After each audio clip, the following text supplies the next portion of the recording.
Hello ਜੀ, ਸਤਿ ਸ਼੍ਰੀ ਅਕਾਲ ਜੀ ਸਾਰਿਆਂ ਨੂੰ। ਕਿਵੇਂ ਹੋ ਸਾਰੇ? ਆਈ ਹੋਪ ਤੁਸੀਂ ਸਾਰੇ ਬਹੁਤ ਵਧੀਆ ਹੋਵੋਗੇ। ਬਾਬਾ ਜੀ ਦੀ ਮਿਹਰ ਨਾਲ ਅਸੀਂ ਸਾਰੇ ਵੀ ਬਹੁਤ ਵਧੀਆ ਹਾਂ।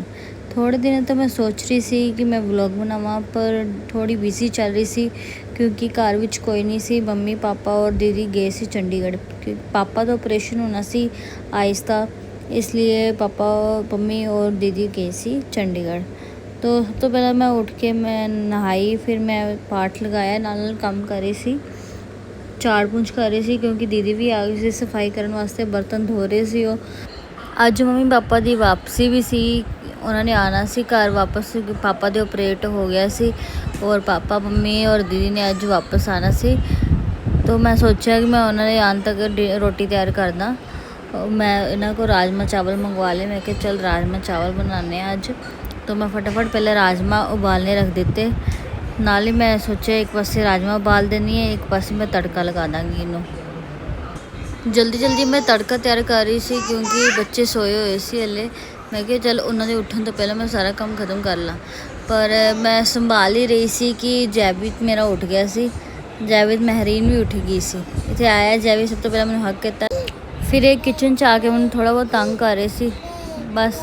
फिर तो मेरा तड़का भी तैयार हो गया और महरीन भी उठ गई। जैविद महरीन प्यार कर रहा सी। फिर मैं बच्चों की बोतल उबाली क्योंकि मैं बच्चों की बोतल बॉयल करके ही बच्चों को दिनी हाँ। फिर जैविद महरीन दोनों मेरे कोल सी, हैलो हाय करी सी सबनों।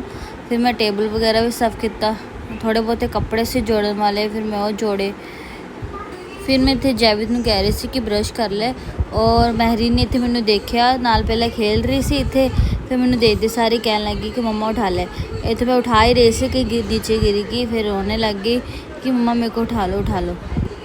फिर महरीन मैं इन्होंने दिता, मैं कि थोड़ी देर पकड़ लो इन्हों। मैं रूम वगैरह भी सैट करना से अपना, हले वो नहीं किया सी, मैं रूम सैटिंग नहीं किया सी अपना, गंदा होया सी बहुत। चादर वगैरह जोड़ी मैं अपने कमरे की, संभालिया अपना कमरा सारा मैं। फिर महरीन इन्होंने खेल रही सी, इतने मेरा बैड भी सैट हो गया सी। और जैविद मैंने कह रहा सी मम्मा मैनू दिखाओ मैं चीज़ कराँगा, मैं इसमें दिखा रही सी चीज़ कर। फिर मैं सब तो पहले चाय पीती, इन्हों की कॉफ़ी रखी क्योंकि चाय नहीं पीते। असी ब्रैड पकौड़ा भी खादा, फिर बाद चाय के नाल ब्रैड पकौड़ा यम्मी यम्मी। नाल ही बच्चे गाने सुन रहे सी और जैविद और महरीन दोनों डांस करे सी। महरीन और जैविद देखो, महरीन दी वाल देखो डांस किवें कर रही है, क्लैपिंग कर करके। बहुत इन्हूं शौक है मेरे वर्गी है भी डांस वगैरह सब कर दी है। और मैं और ये दोनों नाल चाय और कॉफ़ी पी रहे थे ना, बच्चों ने देख के असी भी चिल कर रहे थे। फिर महरीन मैं सोचा मैं नला दा क्योंकि महरीन नहाई नहीं सी, इतने आ गई सी महरीन नहाई नहाई करके आ गई सी सोहनी पुत्री। जिन्नी देर तक महरीन मैं तैयार किया उन्नी देर मम्मी का पापा का फ़ोन आ गया सी कि असी आ गए हैं। और ये और जैविद चले गए सी दोनों नीचे दीदी इन्हों लैन। और इतने दीदी ने बैल बजाई और महरीन की खुशी देखो। महरीन चली गई सब तो पहले अपनी भूआ को, 2-3 दिनों बाद मिली सी। और इतने जैविद आ रहा सबनों पापा का हाथ पकड़ के आ रहा सी क्योंकि पापा के आइस से ऑपरेशन होया सी, तो पापा का हाथ पकड़ के आ रहा है और देखो। फिर अचानक इन्हूं याद आया कि मैं पापा और मम्मी के पैरी हथ मिल गए, पैरी हथ लगा लग गया। 3-4 दिनों बाद मिले सी। महरीन भी मम्मी को चली गई सी। महरीन तो मम्मी ने छोड़ ही नहीं रही सी, दादी नूं याद कर रही। फिर सबनों मैं पानी वगैरह दिता और भुख लगी सी सारिਆਂ ਨੂੰ। फिर राजमा चावल भी रेडी सी, सबनों दिते मैं। फिर मैं जैविद नूं रोटी खिलाई और इतने सारे रोटी भी खा। थोड़ी देर रेस्ट करने तो बाद फिर मैं सबली चाय बनाई। फिर ये कह रही सी कि बाहर चलते चक्कर लगान, बच्चे गए नहीं 3-4 दिन तो। फिर मैं फटाफट गुद कर ली अपनी। गुद करने तो बाद मैं सिर्फ लिपस्टिक लगाई क्योंकि गर्मी बहुत है, दिल नहीं करता यार तैयार होने। फिर मैं जैविद का जूड़ा भी किया।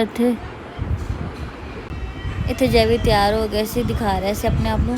फिर असी बाहर चक्कर लगाने चले गए। महरीन और जैविद दोनों बाहर जाके बहुत खुश होंगे। फिर जैविद कह रहे थे कुछ खाना है, फिर असी पाव भाजी खाधी। फिर रस्ते बच्चों ने बैलून वगैरह लिते, फिर असी आ गए सी घर अपने। और मैं आके मम्मी पापा लिए रोटी बनाई।